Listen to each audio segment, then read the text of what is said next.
A Sephardic viewer asked the following question. I heard in a shiur by Harav Yaakov Yosef Zatzal that Sfaradim are not to say Birkat HaMotzi on sweet challah. Does the rabbi agree? This is a very good question, which comes up frequently, not only in the context of bread or challah bought especially for Shabbat, but in fact with regards to many kinds of breads and bread rolls, etc. The basic question is this. If one adds to the dough that one is preparing in order to make bread, if one adds any sweetener such as sugar, honey, if one adds any oil, it might be also butter or margarine, or perhaps certain kinds of spices. If one adds any of these kinds of additions to a dough, does this negate the status of that dough or that bread that will result from that dough?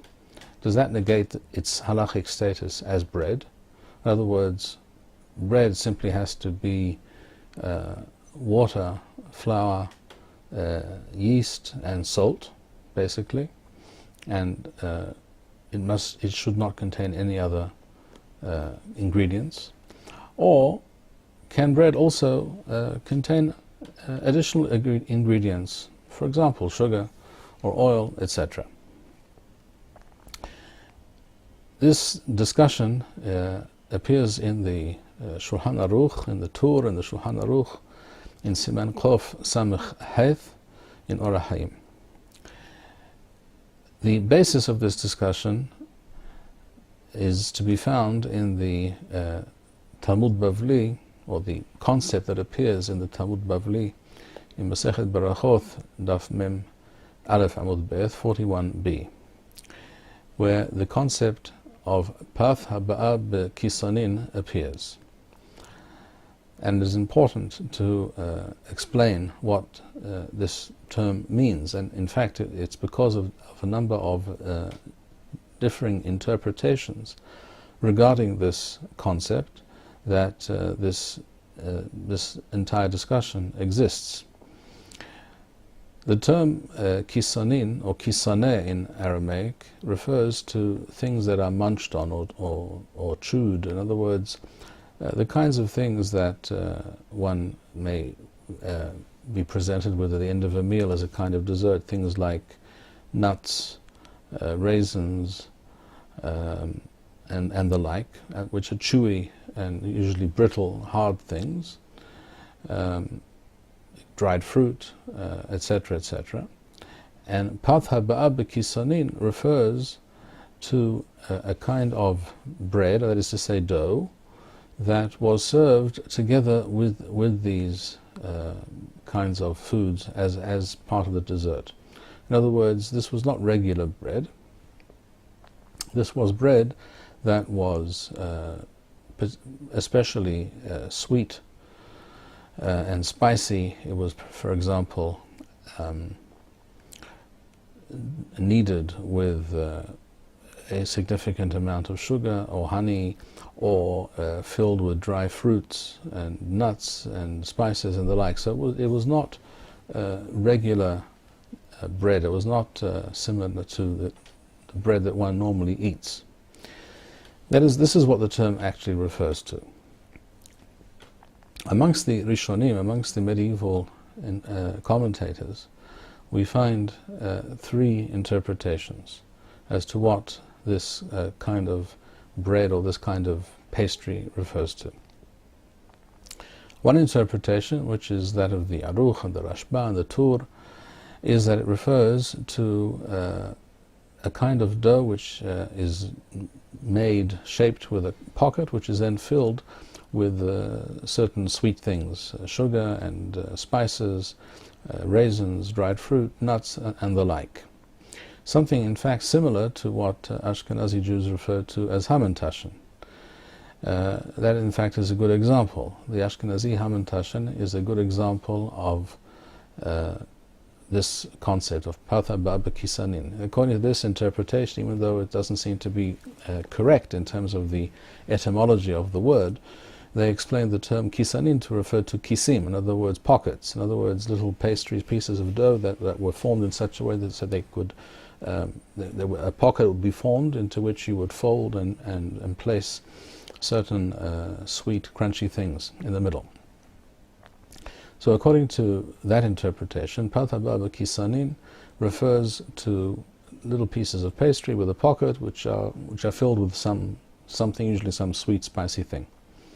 The second interpretation is that of the Rambam. Rambam writes in Ilchot Berachot Perek Gimel Halakhat Tef, chapter 3. He writes as follows: V'chen isa, dough, shelasha, that was kneaded with b'dvash or b'shemen or b'halav, which was kneaded with honey or oil or milk, or she'erav ba minei tevalin wa afa'ah, or into which was mixed different types of spices and then was baked. وَهِيَ نِكْرَتْ پَثَ بَعَ بَكِسَنِينَ, and this is what's referred to as patha ba'kisanin. Rambam goes on to say, even though this is a type of bread in that the dough is similar to bread dough, nevertheless, because it is also different, significantly different from regular bread, therefore you do not say hamosi on such bread. Rather, Rambam says mevarech ala borei minei mezonoth, you say borei minei mezonoth. وَإِمْ كَذَعْ سُؤُدَثُ عَلَيْهَا, and if you ate quite a few of them so that really it filled you up, and this was in place of a regular meal of other food, mevarech hamosi, then you do say hamosi on such sweet bread or such dessert bread. So this is the second interpretation.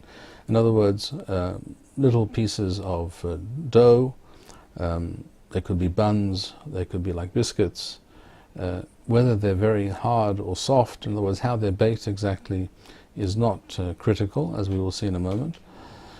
The main thing is that it is a much richer kind of dough than bread normally is. That kind of thing, says Rambam, that is referred to as patha ba'ba kisanin, and that is not considered regular bread, but a particular kind of bread, a dessert bread. It is not the kind of bread that people normally eat in order to sate their hunger and as a basic foodstuff as part of a meal, but rather as something you snack on, you munch on at the end of a meal or in between meals, and that is the second interpretation. The third interpretation is that of Rabbi Gaon, and he explains that patha ba'ba kisanin is something akin to what we would call in English pretzels or breadsticks, things which are brittle and hard, and one has to really chew on them or give them a good bite in order to be able to eat them. In the same way that one has to chew or bite or work, so to speak, fairly vigorously in order to eat other things that go with these kinds of dessert pastries. In other words, nuts, which are also hard, or perhaps dried fruit, which might be quite hard if they're quite dry, and the like. These three interpretations appear in the Rishonim, as we mentioned, and the Shulchan Aruch, Rabbi Yosef Karo, claims that we are to follow all three of these interpretations.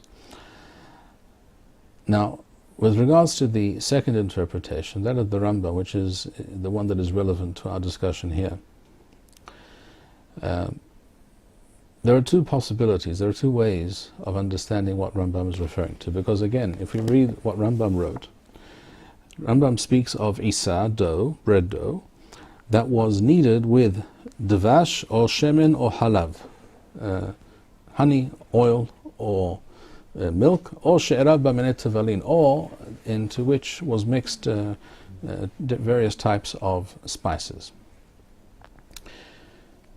The question is this: is bread only one kind of product, or are there many kinds of bread? Anyone who is familiar with making bread and the different types of bread that exist throughout the world in different cultures, in different societies, in different countries, will tell you, and this is true in the Western world as well, that there are many, many types of bread. There are breads in which there is absolutely no sugar or oil added. For example, a traditional French-style sourdough bread contains only 4 ingredients: flour, water, sourdough starter, and salt. Nothing else may be added to this mixture. Whereas standard traditional Italian bread very often has at least a little bit of oil mixed in, usually olive oil, also has a little bit of sugar, usually mixed in. Of course, there are other kinds of breads in different parts of Europe, in Central Europe, Eastern Europe, where it was quite common to add some honey, perhaps, to the dough, or sugar, or both, or oil or butter. In other words, bread comes in many shapes and forms, many different styles and tastes and consistencies. So according to taking this into account, we have to ask ourselves the question: what kind of bread was Rambam referring to? What kind of dough was Rambam referring to here? That it is no longer considered regular bread, but it's called by a different name, apath haba'ah b'kisanin. Because if we were to explain that any admixture of any other substances beyond the most basic ingredients of water, flour, salt, any kind of additional ingredient negates the status of this dough as being bread, then we would have to ask ourselves the following question: in Ilchot Hames Umasa, with regards to the halachot of performing the mitzvah of eating masa on the first night of Pesach, Leil HaSeder, we know that you cannot perform this mitzvah of eating masa with masa ashira. As Rambam writes over there in the Chot Hames Masa in the 6th chapter, if you mixed into the dough of the masa, if you mixed in honey or oil, etc., this is now called masa ashira, and it's not called lehem oni. Lehem oni means very simple bread. It's often translated as bread of affliction, but it means a very basic, simple, lean kind of dough without any additional ingredients, which is not a rich dough at all. So if you added to your matzah dough, you added some oil or some honey, for example, or sugar, this would not be considered lehem oni. This would not be considered bread of affliction. It would not be considered, in other words, what we mean by that is a simple, basic bread, the simplest kind of bread that a poor person or a slave, etc., would have to eat. And therefore you cannot perform the mitzvah of eating masa on Pesach with that kind of masa, with that kind of dough, because that's called masa ashira. You may eat that kind of masa throughout Pesach. You may eat a sweeter matzah which has some sugar in it and some oil in it, or egg matzah with eggs in it, etc., but not on the first night, not for performing the mitzvah of eating matzah at Leil HaSeder. For that you need the most basic, simple type of matzah dough, the most basic form of bread that exists. That's what we refer to as lehem oni. Now, if it were true that any kind of bread dough to which we added even a small amount of honey or oil, etc., is no longer to be considered bread, then the problem or the issue with that kind of matzah to which one added some oil or some honey would not be that it is a matzah ashira, that it is a rich kind of matzah, rather than a very basic kind of matzah. The problem would be that it's simply not bread at all. It's not a kind of path, what we call in halakhic parlance path, which is bread in its different forms. That can be a flat bread like a pita or a matzah. That can be a European style loaf, a high loaf of bread. It would not be path. It would be path haba'ah b'kisanin. It would be a kind of dessert bread or dessert pastry or some such item, which is not the kind of bread that one normally eats as part of the main part of a meal. The fact that matzah ashira is not permitted for the performance of the mitzvah on the first night of Pesach, for eating matzah, lehem oni, that fact already tells us that the issue of having some other ingredient in the matzah, such as some honey or some oil, does not negate its status as matzah. It's matzah, it's not lechem oni, it's not simple matzah, but it is matzah. It's not hapatha baba kisanin. And also the language of Rambam, in Ilchot Brachot, Perek Gimel, when Rambam writes, V'chein isa, dough, bread dough, shelasha, that was kneaded with honey, bidvash, or b'shemen, or b'halav, with honey, or oil, or milk, or she'erav b'minet tevalin, or it had certain spices mixed into it. That language implies that all of the liquid for the kneading of this dough, or at least a large part of it, was one of these substances, that is to say, honey or oil or milk. Either, in other words, that there was no water involved, so it's a very rich dough, or there was some water, but there was also lots of oil and or honey and or milk, etc.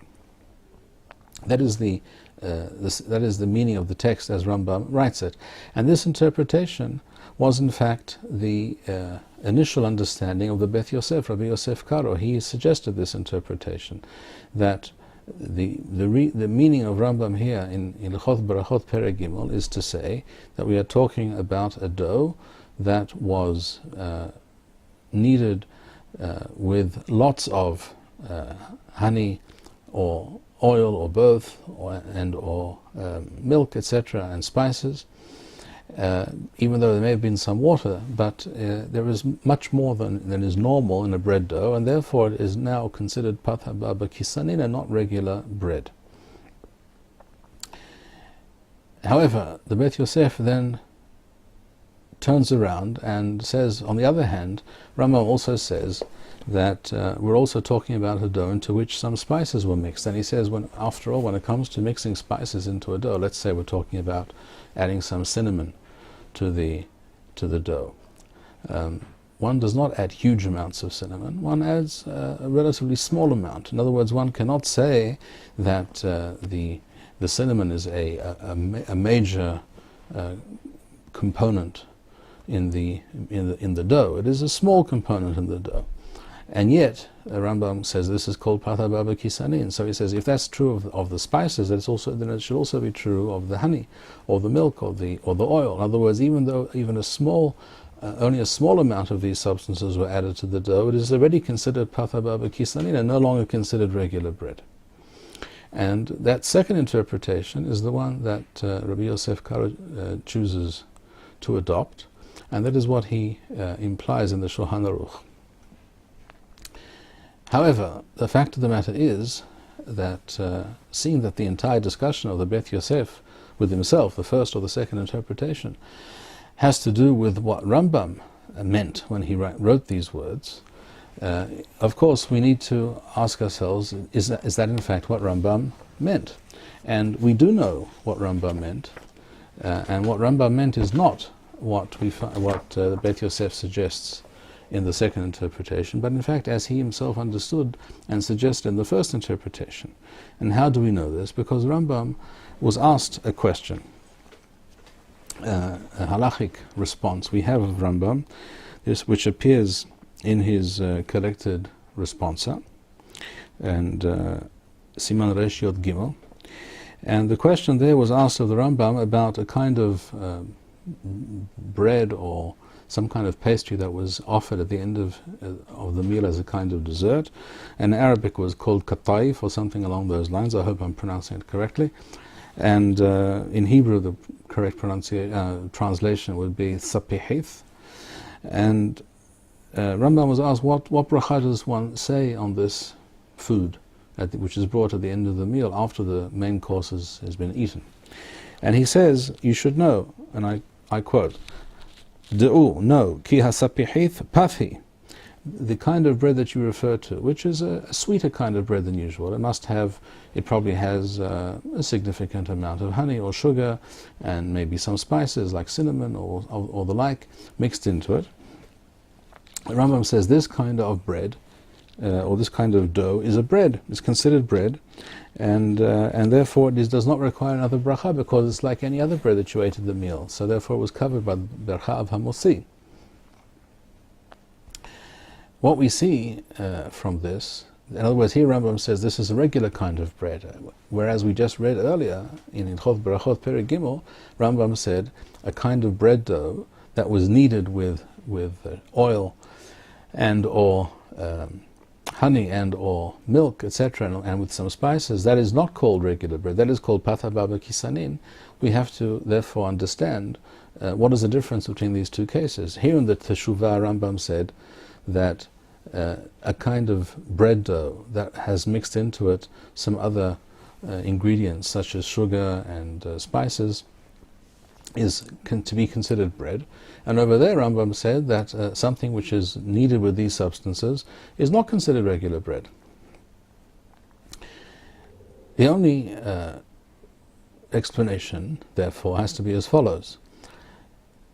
If we take a kind of bread dough to which we add a certain amount of sugar, shall we say, perhaps also some kind of spice, it could be any kind of spice that one wishes to imagine, and yet it is not kneaded from the outset with large amounts of oil or honey or large amounts of other admixtures, that is still considered bread.